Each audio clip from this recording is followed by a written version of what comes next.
Toma, o Supremo ouve ex-comandante do Exército em primeira audiência de testemunhas da trama golpista.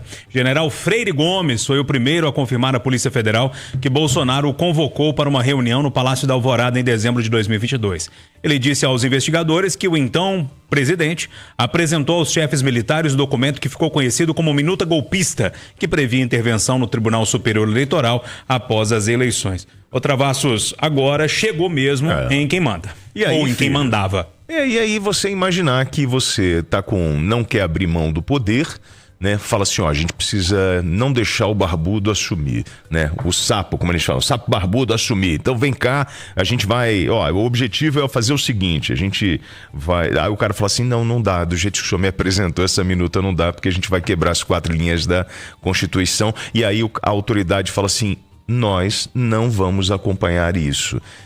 E aí é uma vergonha imaginar que, e eu não sei até que ponto a lei pode responsabilizar por você, porque a gente já discutiu isso aqui, né? Só por você pensar ou falar alguma coisa, se você pode ser responsabilizado se você não colocou em prática, porque eu acho que o grande desafio é tentar assim, colocar em prática em função das ações nas portas dos quartéis, da desinformação através da internet. Agora é vergonhoso, um monte de homem barbado, tramando quebrar a Constituição, e aí o senhor precisa ser responsabilizado. Seja o senhor Bolsonaro e todos aqueles que estavam juntos. E eu não tenho dúvidas que um conservador, você pode até falar assim, isso é narrativa, mas um conservador que acredita, né, nesse país, na nossa Constituição, jamais vai compactuar com uma trama para quebrar a democracia em função de uma vaidade ou de um sentimento de poder, de não querer abrir mão do poder.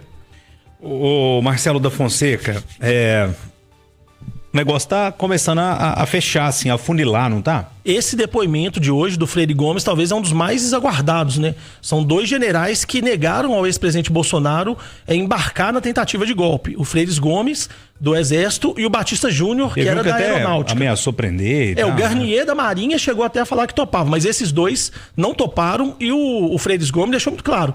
A partir dessa linha, o senhor pode até se responder criminalmente. Então, assim... A gente vai saber hoje quem que tá falando a verdade, quem que tá falando a mentira. Sabe, quando você tem 2 meninos, o pai chega, o menino tá falando um, o irmão tá falando outro. Coloca os 2 na frente, eles vão conversar, vai entender quem tá falando a verdade. Porque hoje o Freire Gomes vai confirmar o relatório da Polícia Federal, que ele falou que não foi uma vez apenas, não foi apenas uma reunião que o Bolsonaro tentou convencer os generais a darem o golpe. Foram 3 reuniões. E no depoimento da Polícia Federal, naquelas 884 páginas do relatório da Polícia Federal, eles dão detalhes onde aconteceram essas reuniões, o que o ex-presidente falou, quem estava presente. Então hoje a gente vai poder ou confirmar isso ou ver que realmente a história é diferente. Se o general falar, olha, não foi bem assim, a história é outra, aí a versão do ex-presidente Bolsonaro pode ganhar força. Agora, se o que o general falou para a Polícia Federal e que está no relatório for confirmado hoje diante do Supremo, aí eu acho que a situação do Bolsonaro fica muito difícil. Porque a gente tem a palavra de um general de 4 estrelas que vai estar contradizendo o que o ex-presidente está usando como narrativa. É um depoimento muito importante, muito pesado.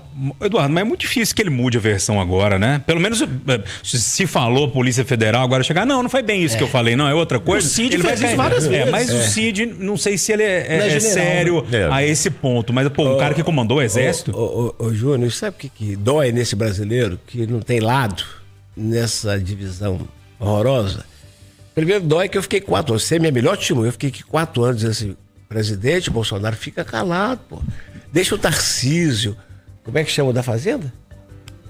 O Paulo Guedes. Deixa o Tarcísio, o Guedes, a Tereza da Agricultura. Só tem um ministério bom, deixa os caras trabalhar. Para de falar que Covid é uma gripezinha.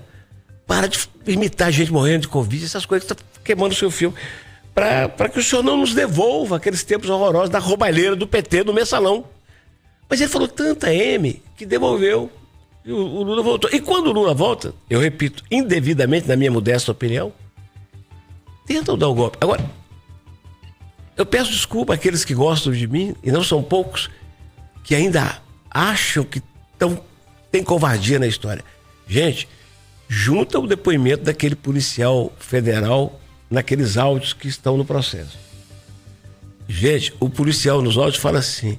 Tava tudo pronto, a gente ia pra rua pra matar mesmo. Mas aí os generais deram pra trás. E o Bolsonaro então afinou.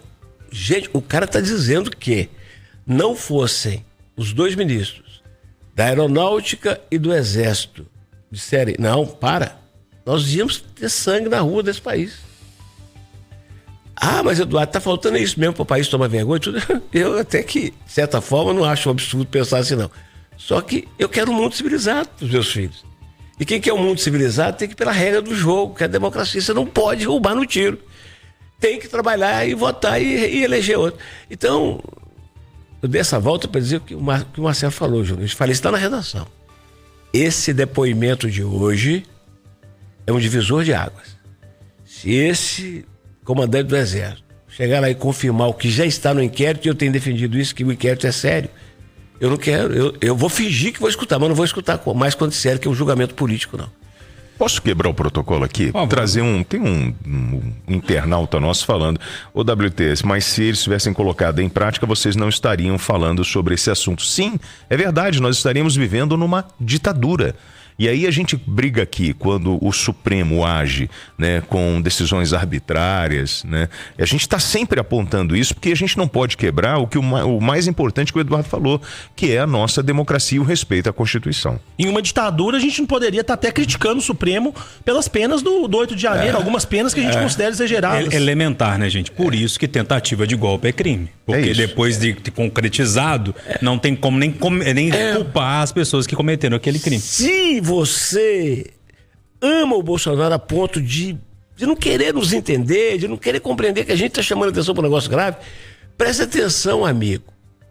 Nós só não tivemos um banho de sangue, um golpe de Estado aqui, porque houve juízo, principalmente de 2 generais que são chamados de frouxos, de não sei o quê. E porque a coisa foi mal enjambrada, foi incompetente o arranjo da coisa. Se não, só Deus sabe o mundo estaríamos vivendo hoje. Só Deus sabe. E não somos apenas nós da imprensa não, tá?